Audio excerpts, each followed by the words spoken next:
Stewardship means we're entrusted with something and we're expected to manage it. So that means we're expected to be prudent with it, not be wasteful with it, and use it wisely.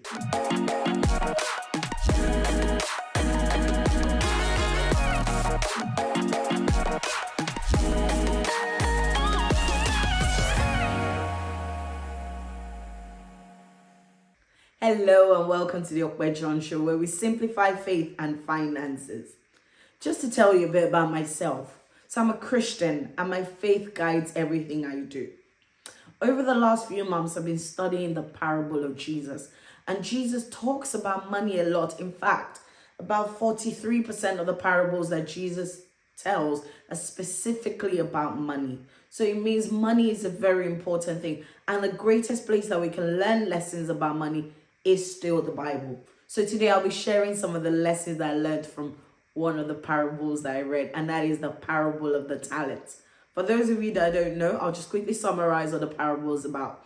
So it's about a very wealthy man who wanted to go away, and he called 3 of his workers. He gave one 5 talents, or bags of gold, let's call it that. He gave another 3 bags, and he gave the last one bag. The first 2 went away, the one he gave 5 and the one he gave 3 to. They went away and they doubled what they had. The last one was so furious about having one that he went and buried his own. And when the master came back, he asked, when the wealthy man came back, I beg your pardon, he came back and he asked what they had done with it. And each person gave their reports. And of course, he was not happy with his 3rd worker who didn't do anything with it, rather went away and just buried his. What are the lessons that we can learn from this parable? The first one is, whatever resources that we have has been entrusted to us. We are stewards of it. What is stewardship? Stewardship means we're entrusted with something and we're expected to manage it. So that means we're expected to be prudent with it, not be wasteful with it, and use it wisely. When I talk about resources, what am I talking about?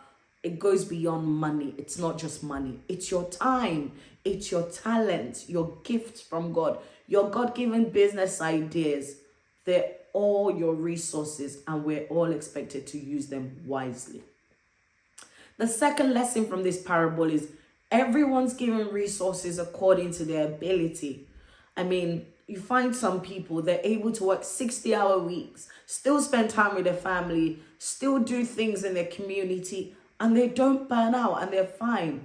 Whilst you find some people doing 37.5 hours a week is about the most they can ever do.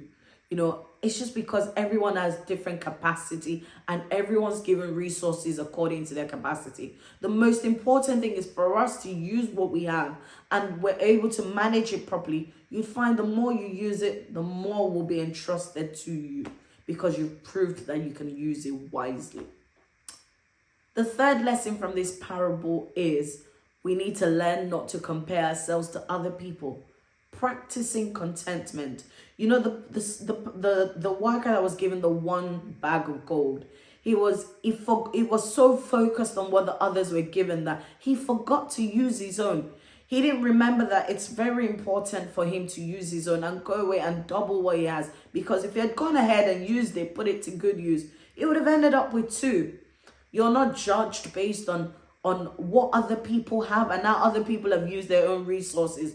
Rather, we're judged and assessed based on what we've done with our own resources. And that's what we need to focus on. Let's not compare ourselves to other people because you find 9 out of 10 times nothing good comes out of it. The fourth lesson from this parable is the power of investment. Investment is a very powerful thing for us to do. You know, when you invest your time wisely, invest well in your career, you find it always pays back really well. You know, let me use this as an example. If you are privileged to manage people and you invest your time into these people, whilst you may not necessarily get the monetary return for it, I promise you it pays off in such a rewarding way. When these people tell the story of their lives, they're able to say, oh, I remember this person. They really helped me in my career. These are things that money cannot buy. When you invest your money, invest in tried and tested things rather than speculative things. Invest, invest, invest. You always get a return for it. Don't sit down on your gift. Put it to good use. If you have the gift of singing, it's not just for you to sing in your shower. It's for other people like me who don't know how to sing to be blessed with it. Whatever resources you have, invest in it and put it to good use. The last lesson from this parable is the power of multiplication. You know, I really enjoyed maths in my later years in secondary school. I can't say I particularly enjoyed it in the early years, but when I got to my later years, I started to realize how important and how powerful some mathematical formulas were. And one of them for me is still multiplication. I love multiplication.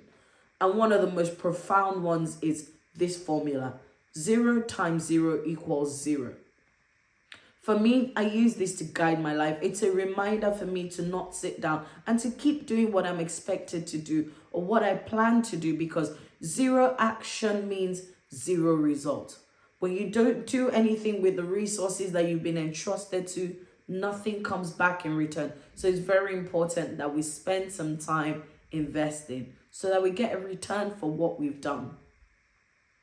I'll leave you with this one question today. What are you doing with the resources that have been entrusted to you?